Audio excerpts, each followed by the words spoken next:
It was tragedy on an extraordinary scale. A quake so powerful, it knocked the Earth off its axis. Tens of thousands dead. The whole of Japan shifted 3 meters out to sea. Parts of the coast dropped over a meter.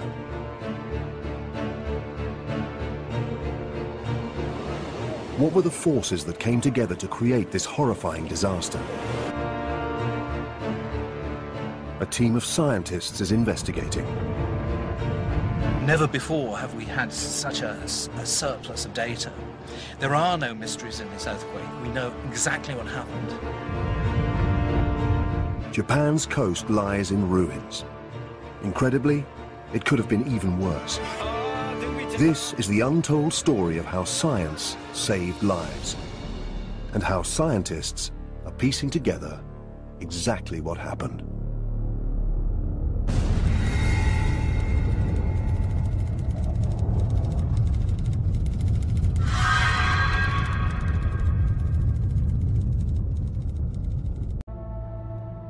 Channel 4 journalist Callum McRae set off along the Japanese coast to compare the levels of destruction and discover how far-reaching the damage of the tsunami was.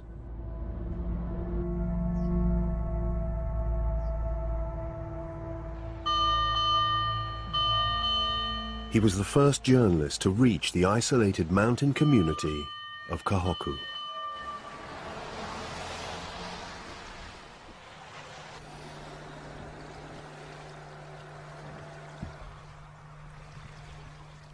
We're up in the mountains, 8 kilometers from the coast, and what's happened here is that the tsunami has created a huge surge which has climbed all the way up the river and then flooded here. Amazingly, this lake of seawater is meters above sea level. この裏にね、川があるんですよ。排水堀ってね。それで、通常はね、ほとんど水がないくらいなんですよ。通常は。ところが、津波後ね、1波目は来なかったんだけど、2波目あたりからやっぱり登り始めて、ね、夜のうちに登ったんだね。そして夜のうちに登ってきてね、知らないてるうちにもうここに水乗っていたわけです。次の日からね。それからずっと引かないでそのままなってんだね。もう私たちも先代からここに住んでいないともうないの。私だけでも70年なんだけど、こういうこと初めて。70年以上なんだけどね、初めてだね。The locals here fear that as the waters recede, it will expose bodies swept all the way up from the coast. Travelling north, at first the town of Ofanatu seemed untouched. Look over there, those houses look undamaged. They've got power and everything here. It's just so strange. Closer to the shore, it was a different story.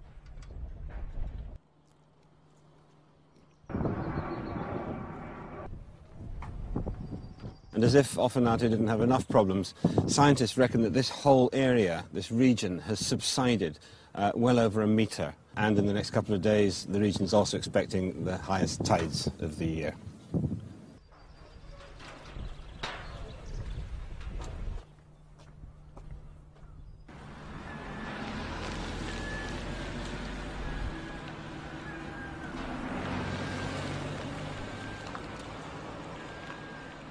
The sea is some 500 metres down there, and yet up here we have this. It's a remarkable sight by any standards, a huge tug which has been brought all the way up here by the tsunami. And what's remarkable about it, or what's even more remarkable about it, is that what it says about the size of the tsunami. Because the Japan Meteorological Center have just produced provisional estimates saying that the tsunami that hit this region was about 3.5 metres high. Now we're 7-8 metres above sea level here, and even given the surge, the fact that it could bring that all the way up here does suggest that the tsunami here was a lot higher than 3.5 metres. Even amidst such chaos, this seems strange. Boats, trucks and cars were dumped on top of buildings, much higher than the recorded height of the wave.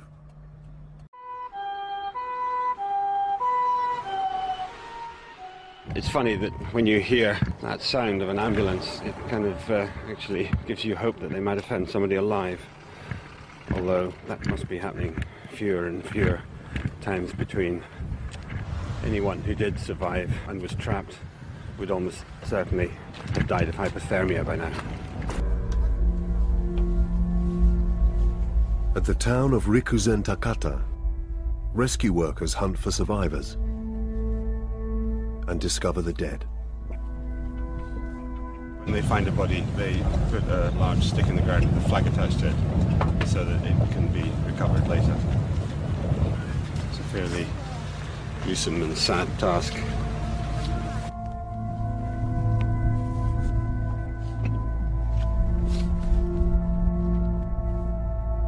In fact, they're not just collecting bodies, they're also collecting personal mementos as well, which they find, like this.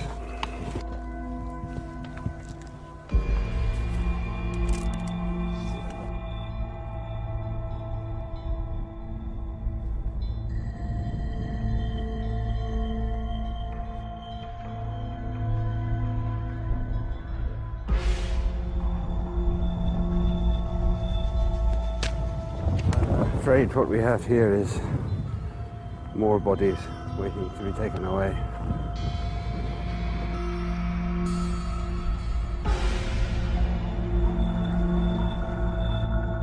Even now, the tsunami was not finished with Japan. Back at the Fukushima power plant, what started as a failed generator was fast becoming the biggest nuclear crisis since Chernobyl. About 2 meters of sea level, and a tsunami here, of course, would be absolutely devastating.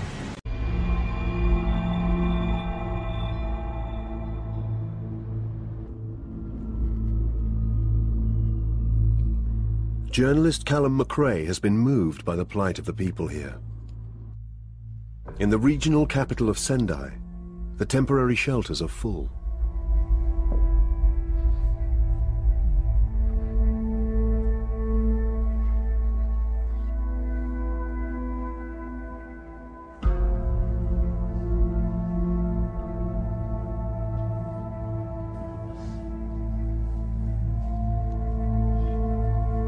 But in a darkened, ravaged city, it seems one person at least is trying to cling to normality. We're in Sendai, 300 or 400 meters from the shorefront, in a scene of apocalyptic chaos. It's cold, it's dark, there's no power anywhere.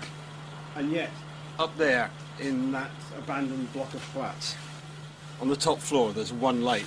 One man, one family perhaps, trying to survive in this chaos.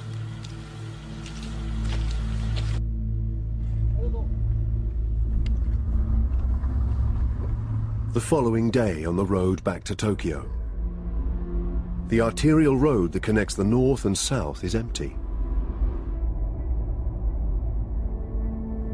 A reminder of the damage this disaster has done and is still doing.